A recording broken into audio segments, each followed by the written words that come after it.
Saya pernah berpikir bahwa persahabatan sejati takkan pernah retak, tak peduli apa yang terjadi. Bahwa Andi, teman terbaik saya sejak kecil, akan selalu ada di sisi saya sebagai saudara, bukan apa-apa lagi. Tapi malam itu, semuanya berubah, dan saya sadar bahwa apa yang saya rasakan padanya bukan lagi sekadar kasih sayang biasa. Kami tumbuh bersama di sebuah kampung kecil di pinggiran Jakarta.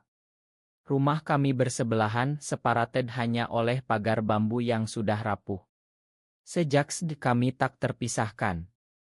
Andi selalu yang melindungi saya dari anak-anak nakal yang mengolok-olok karena saya lebih lembut, lebih suka membaca buku daripada main bola. Kau aman sama aku, katanya selalu, dengan senyum yang membuat hati saya hangat tanpa saya sadari. Waktu berlalu, kami kuliah di universitas yang sama di Bandung. Kosan kami satu kamar, hemat biaya, katanya. Malam-malam kami habiskan ngobrol sampai larut, tentang mimpi, tentang gadis-gadis yang kami taksir, meski saya selalu bohong saat bilang saya suka siapa. Dalam hati, saya tahu ada yang salah dengan saya. Di Indonesia ini, di tengah keluarga yang taat, di masyarakat yang masih memandang miring, saya tak berani mengakui bahwa yang saya inginkan bukan perempuan, tapi laki-laki. Tepatnya Andi. Tapi saya pendam dalam-dalam.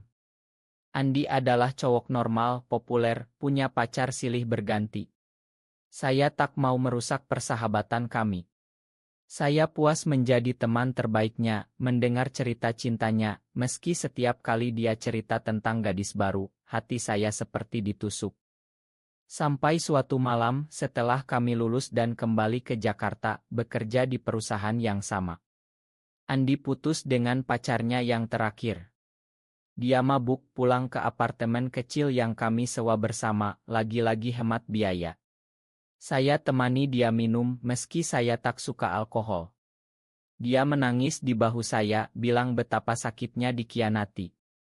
Lo beda bro, katanya sambil memeluk saya erat. Lo selalu ada buat gue. Lo kayak istri gue aja. Saya tertawa, tapi hati saya berdegup kencang. Itu lelucon, pikir saya. Tapi malam itu, saat dia tertidur di sofa, saya memandang wajahnya yang damai, dan air mata saya jatuh. Kenapa harus dia? Kenapa saya harus mencintai teman terbaik sendiri, di negara yang tak menerima ini? Keesokan harinya, Andi bangun dengan hangover. Dia tertawa tentang malam sebelumnya. Gue bilang apa semalam? Istri. Haha, Maya, kebawa mimpi. Tapi sejak itu, sesuatu berubah. Andi mulai sering bercanda seperti itu. Istri gue lagi masak nih, katanya saat saya siapkan mie instan. Awalnya saya ikut tertawa, tapi lama-lama, lelucon itu terasa nyata. Apalagi saat malam hari, saat kami tidur satu ranjang karena kamar sempit, tubuhnya sering bergeser mendekat, tangannya menyentuh saya tanpa sengaja atau sengaja. Saya gelisah. Dalam hati, saya bertanya-tanya, apakah Andi juga merasakan yang sama? Atau ini hanya imajinasi saya yang terlalu berharap? Saya takut mengakui, takut kehilangan dia selamanya. Di tengah masyarakat yang masih keras, di keluarga yang mengharapkan saya nikah dengan perempuan, bagaimana bisa saya jatuh cinta pada laki-laki, apalagi sahabat sendiri? Tapi malam-malam berikutnya, lelucon itu semakin sering. Andi pura-pura marah saat saya pulang larut, istri gue kemana aja, katanya dengan nada manja. Saya balas bercanda, tapi hati saya berharap itu nyata. Sampai suatu malam hujan deras, listrik mati. Kami duduk di balkon, minum kopi hitam. Andi tiba-tiba diam, memandang saya lama. Gue serius nih, katanya pelan. Kadang gue mikir, kalau lo cewek, pasti gue udah nikahin lo. Hati saya berhenti berdetak. Apakah ini saatnya? Atau ini hanya lelucon lagi yang akan menyakitkan? Saya tak tahu harus menjawab apa saat Andi bilang itu. Ruangan gelap, hanya diterangi lilin kecil, wajahnya samar-samar terlihat serius. Lo bercanda lagi ya? Tanya saya, suara saya gemetar. Dia menggeleng. Gue nggak tahu, bro. Tapi akhir-akhir ini gue nyaman banget sama lo. Lebih dari temen. Gue takut mikirinya, tapi gue nggak bisa bohong. Saya terdiam. Ini yang saya tunggu bertahun-tahun, tapi kenapa terasa begitu menakutkan? Di kepala saya berputar semua, orang tua kami yang akan marah, teman-teman yang mungkin menjauh, masyarakat yang akan menghakimi. Tapi di hati ada kelegaan yang luar biasa. Malam itu kami tak tidur. Kami bicara panjang tentang perasaan yang selama ini kami pendam. Ternyata Andi juga bingung. Dia pernah pacaran dengan cewek, tapi selalu ada yang kurang. Bersama saya, dia merasa utuh. Sejak itu, kami mulai pura-pura. Di depan orang lain, kami tetap sahabat biasa. Tapi di malam hari, di apartemen kecil kami, Andi pura-pura menjadi istri saya. Dia masak makan malam, peluk saya dari belakang saat saya kerja di laptop, bisik kata-kata manis yang membuat saya meleleh. Gue suka gini, katanya suatu malam, kepalanya di dada saya. Rasanya aman. Saya juga. Tapi konflik dalam hati saya semakin dalam. Saya bahagia, tapi takut. Bagaimana kalau ketahuan? Keluarga Andi sangat konservatif, ayahnya ustaz di masjid kampung. Keluarga saya juga, ibu selalu tanya kapan bawa pacar cewek. Kami hidup double life. Siang hari, kami kerja, ketemu teman, pura-pura normal. Malam hari, kami saling mencinta dalam diam. Tapi kebahagiaan itu tak lama. Suatu hari, pacar lama Andi, Rina, muncul lagi. Dia minta balik, bilang menyesal. Andi bingung. Gue enggak mau nyakitin lo, katanya pada saya. Tapi saya lihat matanya ragu. Mungkin dia pikir, dengan cewek lebih mudah. Lebih diterima masyarakat. Saya sakit hati, tapi tak bisa marah. Saya yang memulai pura-pura ini, kan? Malam itu Andi pulang larut. Bau parum cewek. Gue ketemu Rina tadi, katanya pelan. Dia nangis, minta balik. Lo mau balik, tanya saya, suara saya datar. Dia diam lama. Gue nggak tahu. Ini semua rumit banget. Saya menangis dalam hati. Apakah ini akhir? Apakah pura-pura ini hanya sementara baginya? Konflik semakin memuncak saat orang tua Andi datang ke Jakarta. Mereka ingin Andi nikah secepatnya. Cari cewek baik-baik, kata ayahnya. Andi stres. Dia semakin jarang berpura-pura dengan saya. Malah, dia mulai keluar lagi dengan Rina. Saya merasa dikhianati. Tapi siapa yang salah? Saya yang terlalu berharap, atau Andi yang takut menghadapi kenyataan? Dalam kegelapan malam, saya sering bertanya pada diri sendiri, apakah cinta ini layak diperjuangkan di tengah semua risiko? Hari-hari berikutnya terasa seperti neraka. Andi semakin dekat dengan Rina, tapi malam hari, dia masih pulang ke apartemen kami. Tatapannya penuh penyesalan, tapi dia tak bilang apa-apa. Saya tak tahan. Suatu malam, saya konfrontasi. Lo pilih siapa, Di? Gue atau dunia luar? Dia menangis. Gue takut, bro. Gue cinta lo, tapi gue takut kehilangan keluarga, teman, segalanya. Saya paham. Saya juga takut. Tapi cinta ini sudah terlalu dalam untuk dilepas. Kami putuskan untuk coba serius. Andi putus dengan Rina, bilang dia butuh waktu. Tapi rahasia kami hampir bocor saat teman kantor curiga. Lo berdua kok kayak pasangan suami istri, canda salah satu, tapi nada curiga. Kami semakin hati-hati.